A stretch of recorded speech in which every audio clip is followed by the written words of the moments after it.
Hello students, कैसे हैं आप लोग। आई होप आप लोगों की पढ़ाई बहुत अच्छी चल रही होगी। देखिए, आज का जो हमारा टॉपिक है वो आप लोगों की यूनिट 1 का ही टॉपिक है। याद रखिएगा, हिंदी का भाषिक स्वरूप।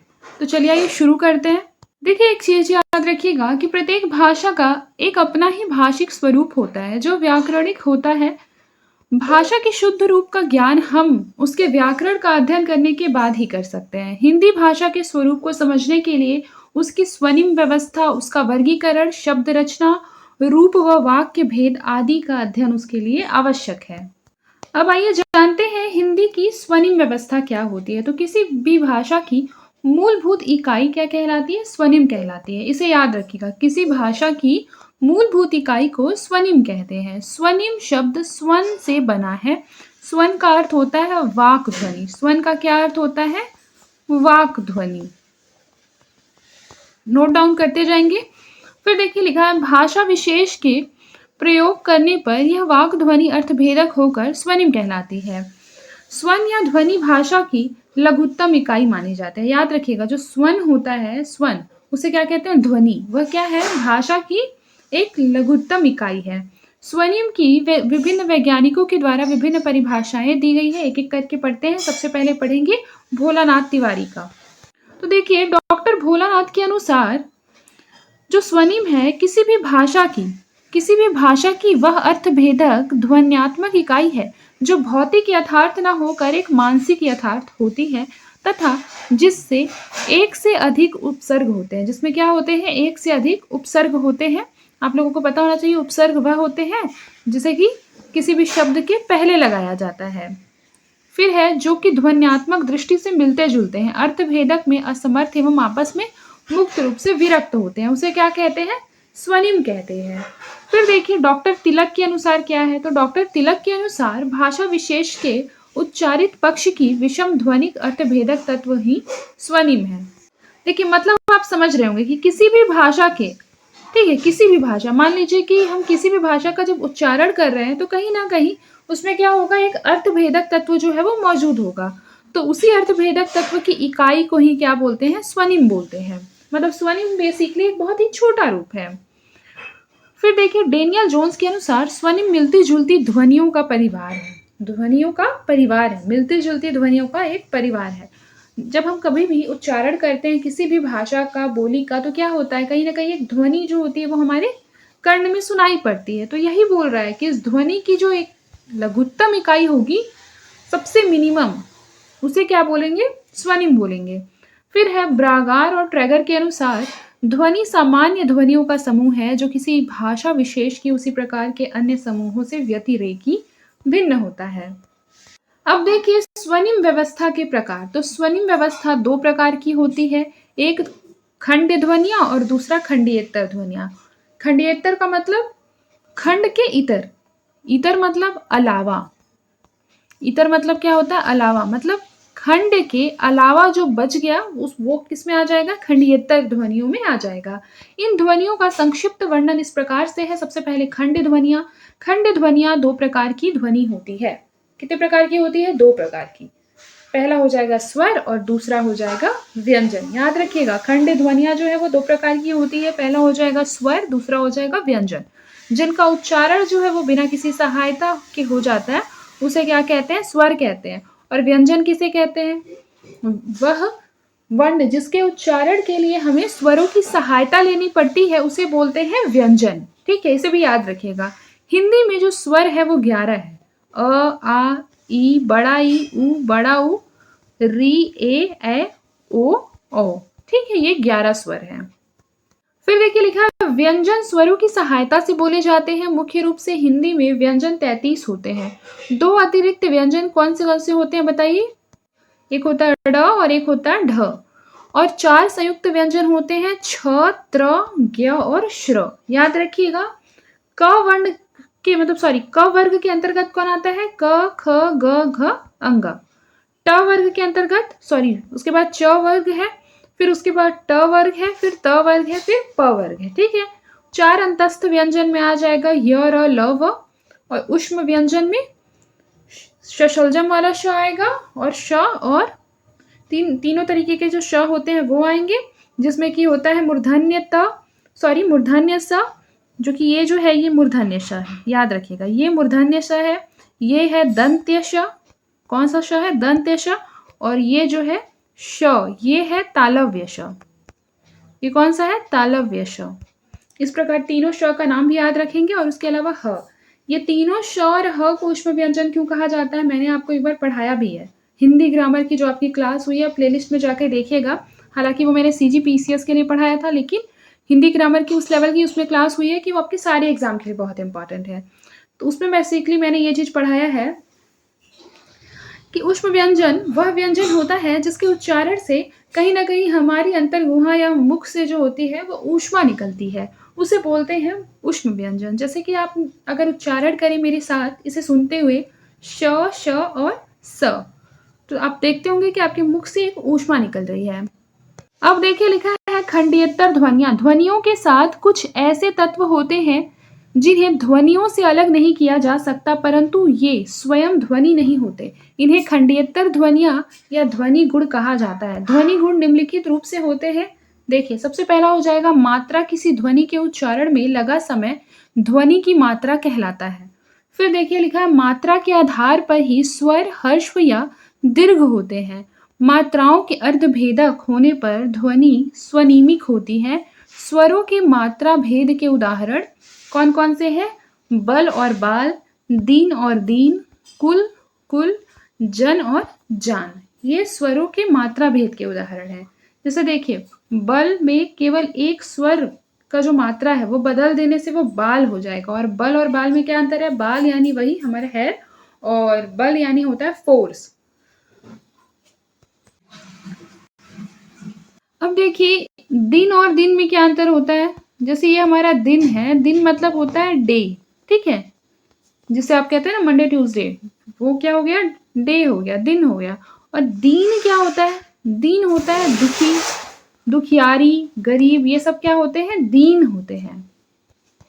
फिर देखिए यहाँ पर लिखा है कि हिंदी की व्यंजन ध्वनियों में भी काल मात्रा होती है, परंतु व्यंजन के द्वित्व रूप में मात्रा का प्रयोग किया जाता है, जैसे सता सत्ता, पका पक्का, अमा अम्मा इत्यादि।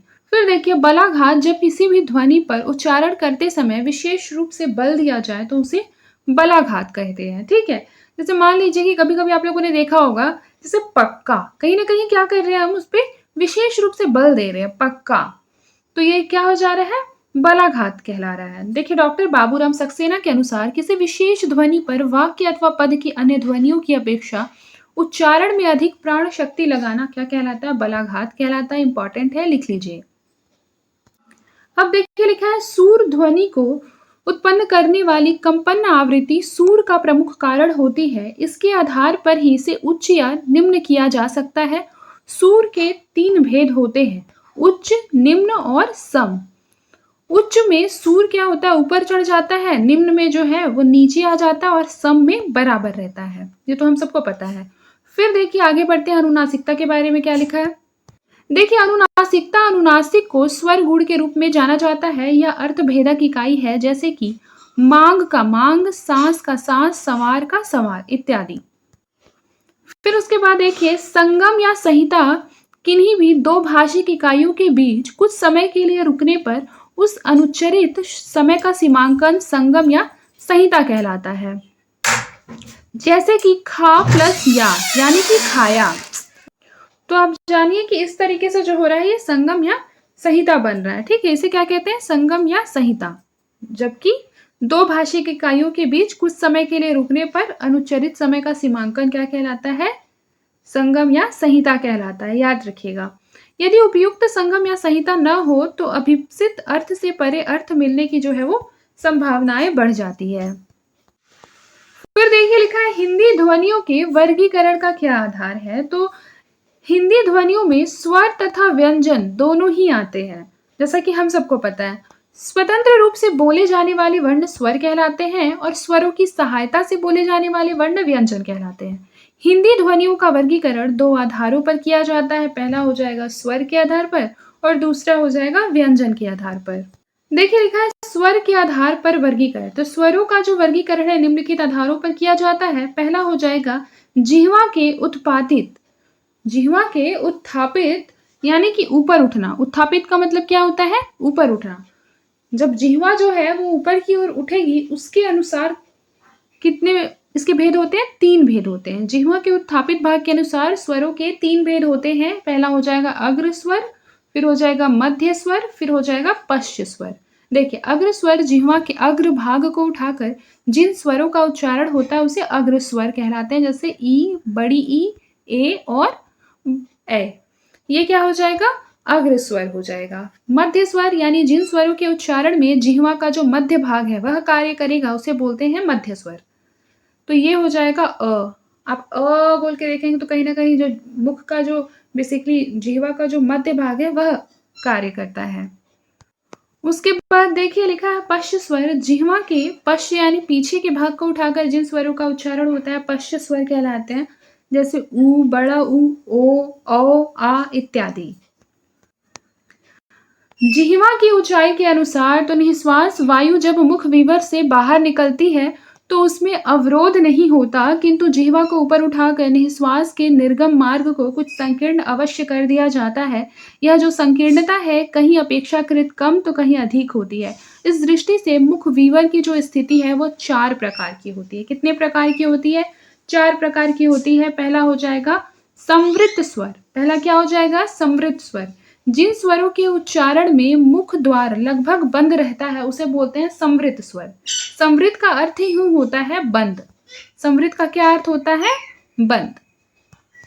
जैसे देखिए, मान लीजिए आप उच्चारण करते हैं ई, बड़ी ई, ऊ और बड़ा ऊ का, तो कहीं ना कहीं आप लोगों देखे होंगे कि जो मुख होता है वो क्या होता है? लगभग बंद रहता है। जैसे बोली ई, तो मुंह क्या रहेगा? थोड़ा बंद रहेगा। फिर देखिए अर्ध संवृत क्या होता है? जब मुख विवर के ऊपरी भाग और जिह्वा के मध्य भाग की दूरी और भी कम हो जाती है किंतु संवृत से अधिक हो जाती है, तब यह अर्ध संवृत कहलाते हैं। सीधे सीधे बोला जाए तो अर्ध संवृत में जो मुख है बेसिकली वो संवृत से और भी क्या हो जाता है? अर्ध संवृत मतलब कि आधा बंद रहता है, और संवृत मतलब लगभग बंद रहता है, और इसमें क्या होता है? आधा बंद रहता है। जैसे कि आप बोले ए ओ, तो कहीं ना कहीं मुख खुला तो है लेकिन थोड़ा सा खुला है। फिर उसके बाद देखिए लिखा है विवृत स्वर। विवृत स्वर का मतलब क्या होता है? विवृत का मतलब ही होता है खुला हुआ। विवृत का क्या मतलब होता है? खुला हुआ। जैसे देखिए आ का जब हम लोग उच्चारण कर रहे हैं तो मुख हमारा क्या है? पूरी तरीके से खुला है। अर्ध विवृत मतलब इसमें क्या होता है कि थोड़ा खुला रहता है। जैसे कि आप बोल सकते अ में क्या होता है? थोड़ा खुला रहता है। मुख बंद करके आप अ का उच्चारण कर सकते हैं क्या? करके देखिए, नहीं कर सकते ना, तो ये क्या हो जाएगा? अर्धविवृत स्वर हो जाएगा।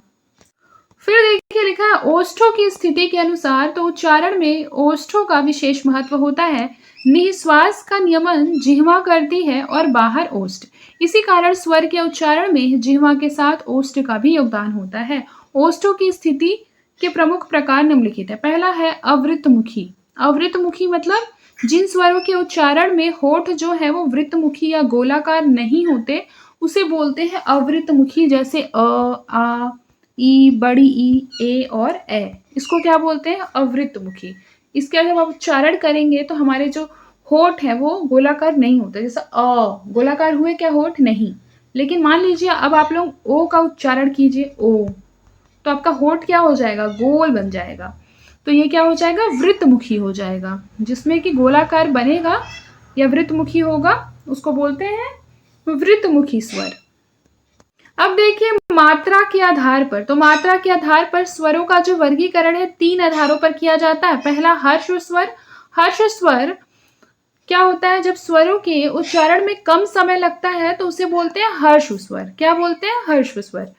जैसे कि देखिए अ, ई, उ, री, ये सब क्या है? हर्ष स्वर है। ठीक है। फिर उसके बाद है दीर्घ स्वर। दीर्घ स्वर जब स्वरों के उच्चारण में हर्ष स्वरों से दुगना समय लगे तो ये दीर्घ स्वर कहलाते हैं। मतलब कि इससे ज्यादा समय किसमें लग रहा है? दीर्घ में लग रहा है, लगभग दुगना लग रहा है।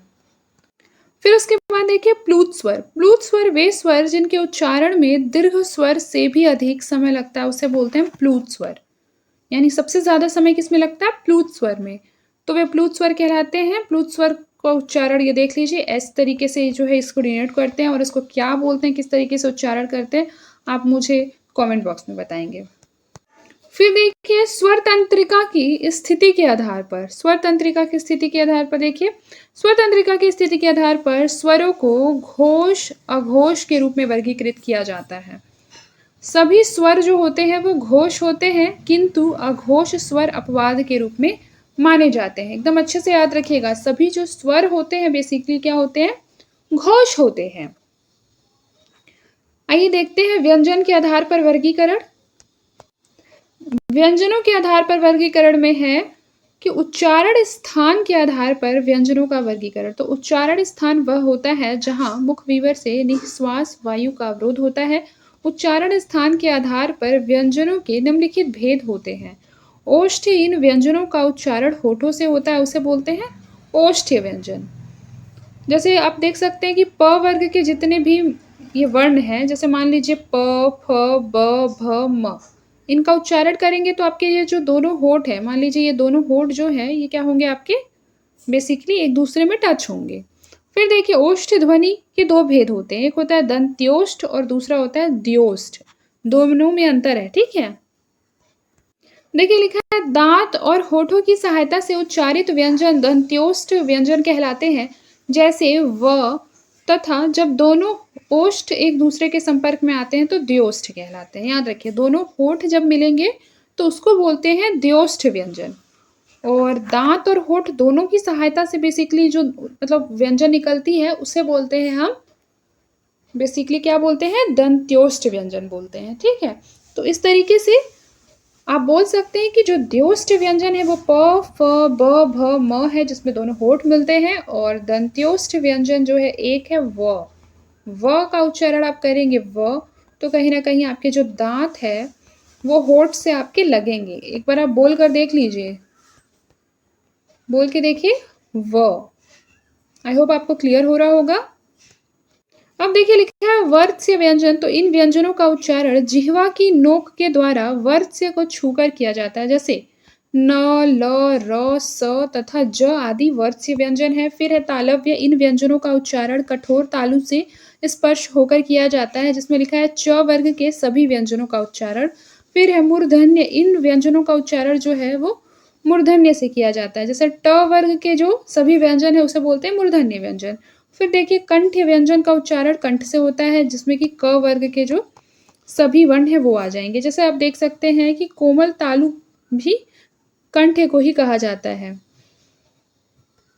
अब देखिए काकल्य। इन व्यंजनों का उच्चारण काकल भाग से होता है, जैसे ह जो है वो क्या हो जाएगा, काकल्य व्यंजन हो जाएगा। ये सारा एमसीक्यूज में आ जाता है, ठीक है। इसको आप एकदम अच्छे से नोट डाउन करेंगे और बार बार रिवाइज करेंगे, क्योंकि ये वाला जो टॉपिक है ना आपका भाषा विज्ञान, वो काफ़ी ज़्यादा एक तरीके से बोला जाए तो अगर आपका रिवीजन ठीक नहीं है तो आप कंफ्यूज भी बहुत होगे और भूल जाओगे आंसर्स को। अब देखिए लिखा है उच्चारण प्रयत्न के आधार पर ध्वनियों का वर्गीकरण। तो उच्चारण प्रयत्न के आधार पर हिंदी की जो ध्वनियां हैं उनके वर्गीकरण दो प्रकार से किया जा सकता है।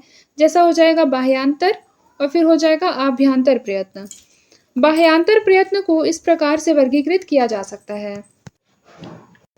फिर देखिए यहाँ पर लिखा है स्पर्श। स्पर्श ध्वनियों के उच्चारण में वायु को मुखविवर में ही कहीं रोका जाता है और वायु बिना किसी घर्षण के मुख से निकलती है, जैसे क वर्ग, ट वर्ग, त वर्ग तथा प वर्ग के सभी वर्ण जो है वो क्या हो जाएंगे, स्पर्श व्यंजन हो जाएंगे। इस चीज को याद रखिएगा।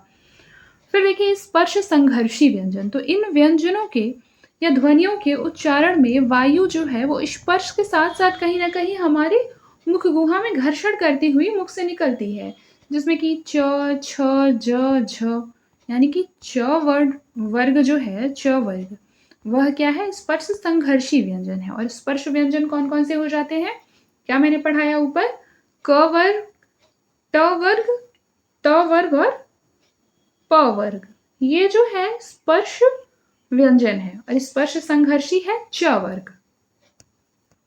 फिर देखिए लिखा है संघर्षी। तो इनके उच्चारण में वायु मुख से घर्षण के साथ निकलती है, जिसमें कि आएँगे आपके तीनों श जो मैंने बताया और ह, ये संघर्षी व्यंजन है। संघर्षी व्यंजन को ही क्या बोलते हैं? ऊष्म व्यंजन कहते हैं, याद रखिएगा। संघर्षी व्यंजन को क्या कहते हैं? ऊष्म व्यंजन कहते हैं, इम्पोर्टेंट है, नोट डाउन कर लीजिए। फिर देखिए लुंठित व्यंजन, ये क्या होता है? तो इन व्यंजनों के उच्चारण में जो जिह्वा होती है, उसमें बेसिकली क्या होता है? कहीं न कहीं जिह्वा लुढ़कती है। इसीलिए इसको प्रकंपित वर्ण या फिर लुंठित वर्ण कहते हैं। जैसे कि र, आप र का उच्चारण करते हैं तो कहीं न कहीं जिह्वा क्या होती है? लुढ़कती है, कंपन होता है उसके ऊपर। तो यही बोल सकते हैं कि यह क्या हो जा रही है? प्रकंपित वर्ण हो जा रही है या फिर लुंठित वर्ण इसे कहते हैं। फिर देखिए पार्श्विक व्यंजन, तो इन व्यंजनों के उच्चारण में वायु जिह्वा के दोनों ओर से बाहर निकलती है। जैसे ल का उच्चारण आप करेंगे तो जिह्वा की, जैसे मान लीजिए जी है, तो उसके दोनों ओर से क्या होगा? वायु निकलती है, ठीक है? तो इसे बोलते हैं आपका पार्श्विक व्यंजन। फिर देखिए उपक्षिप्त व्यंजन, इन व्यंजनों के उच्चारण में जिह्वा की उल्टी नोक तालु को छूकर झटके से हट जाती है। इसीलिए इसे क्या बोलते हैं? उपक्षिप्त व्यंजन बोलते हैं। जैसे जिसमें कि पढ़ाई वाला जो ढ़ है वो हो जाएगा और इसको बोलेंगे ड, ठीक है? फिर उसके बाद देखिए नासिक्य पंचमाक्षर। नासिक्य होते हैं, जो पंचमाक्षर होते हैं वह क्या होते हैं? नासिक्य होते हैं। नासिक्य मतलब सभी वर्गों के जो वर्ण है उसका जो 5वां वर्ण है उसे बोलते हैं हम लोग नासिक्य व्यंजन। इसके उच्चारण में वायु जो है वो मुंह के साथ साथ नासिका से भी निकलती है। जैसे कि इसमें देखिए ड़ हो जाएगा, इया हो जाएगा, उसके पश्चात है न हो जाएगा, फिर न और म आदि जो है वो नासिक्य व्यंजन है। सॉरी मैंने ध्यान नहीं दिया, ये अंगा है, ठीक है? ये अंगा है। अगर ये नुक्ता जो है वो यहाँ लगता तब इसे बोलते ड़। इस चीज को याद रखिएगा, दोनों में डिफरेंस है। अब देखिए आभ्यंतर प्रयत्न को प्रमुखतः 4 वर्गों में विभाजित किया जा सकता है। पहला है स्पृष्ट। स्पृष्ट शब्द का अर्थ होता है स्पर्श किया हुआ। वर्गाक्षरों, वर्गाक्षरों का बेसिकली जो उच्चारण है वो प्रयत्न स्पृष्ट माना गया है, क्योंकि इसके अंतर्गत जिह्वा कंठ से लेकर ओष्ठ तक अनेक स्थानों को स्पर्श करती है। जैसे कि क वर्ग मान लीजिए, च वर्ग, ट वर्ग, त वर्ग, प वर्ग, जितने भी हैं वह क्या होते हैं? उच्चारण प्रयत्न, उन लोगों को उच्चारण प्रयत्न स्पृष्ट माना गया है, ठीक है? तो इन सबको क्या माना गया है? उच्चारण प्रयत्न स्पृष्ट माना गया है। अब देखिए इस स्पृष्ट यानी कि थोड़ा स्पर्श किया हुआ। कुछ ध्वनियां ऐसी होती हैं जिनमें स्थान और कारण का पूर्ण रूप से स्पर्श न होकर हल्का सा स्पर्श होता है, उन्हें बोलते हैं इस्तस्पृष्ट व्यंजन, ठीक है? जैसे कि य और व जो है उसे बोलते हैं इस्त स्पृष्ट व्यंजन, याद रखिएगा। इसे क्या कहते हैं? पारिभाषिक शब्दावली में अर्ध स्वर कहा जाता है य और व को। फिर है विवृत। विवृत का मैंने आपको बताया, इसका अर्थ होता है खुला हुआ। मतलब जब स्वरों का उच्चारण करते समय जो होता है, अगर मुख थोड़ा खुला हुआ रहता है तो उसे बोलते हैं विवृत, यानी कि खुला हुआ। जैसा आप देख सकते हैं आ का जब हम उच्चारण करते हैं तो मुख क्या होता है? खुल जाता है। संवृत यानी बंद, ये होता है विवृत का उल्टा, संवृत यानी कि बंद। जैसे मान लीजिए किसी भी वर्ण के उच्चारण में मुख हमारा जो बंद है तो उसे बोलते हैं संवृत। जैसे कि मान लीजिए ई का उच्चारण अगर आप लोग करेंगे तो आपका मुख क्या है? बंद रहेगा। अब देखिए श्वास के आधार पर ध्वनियों का वर्गीकरण। तो श्वास के आधार पर ध्वनियां निम्न 2 प्रकार की होती हैं। पहला हो जाएगा अल्प प्राण। अल्प प्राण जिन व्यंजनों के उच्चारण में प्रश्वास की मात्रा जो है वो कम मात्रा लगती है, वे अल्प प्राण ध्वनियां कहलाते हैं। जैसे कि आप लोग अल्प प्राण ध्वनियां जानते होंगे, जो जैसे मानिए क वर्ग का पहला और तीसरा जो है वो हो जाएगा अल्प प्राण, दूसरा, चौथा और 5वां ये क्या हो जाएगा? महाप्राण। याद रखिएगा, ये हो जाएगा अल्प प्राण और ये हो जाएगा महाप्राण। क्यों? इसके पीछे क्या रीजन है? उच्चारण में लगने वाला समय इसके पीछे का रीजन है। अल्प प्राण यानी अल्प समय लगेगा, महाप्राण यानी कि ज्यादा समय लगेगा। जैसे देखिए यहाँ लिखा भी है वर्ग के प्रथम एवं तृतीय वर्ण। अल्प प्राण होते हैं वर्ग के दूसरे एवं चौथे वर्ण जो होते हैं उसे बोलते हैं महाप्राण। अब देखिए घोषत्व के आधार पर ध्वनियों का वर्गीकरण 2 प्रकार से होता है। पहला घोष और दूसरा अघोष। घोष को ही सघोष भी बोलते हैं। तो जिन व्यंजनों के उच्चारण में समय जो है वो स्वर यंत्र में कंपन होता है वे सघोष या घोष ध्वनियां कहलाती है। याद रखिए उच्चारण के टाइम पे क्या होता है? स्वर यंत्र में कंपन होता है।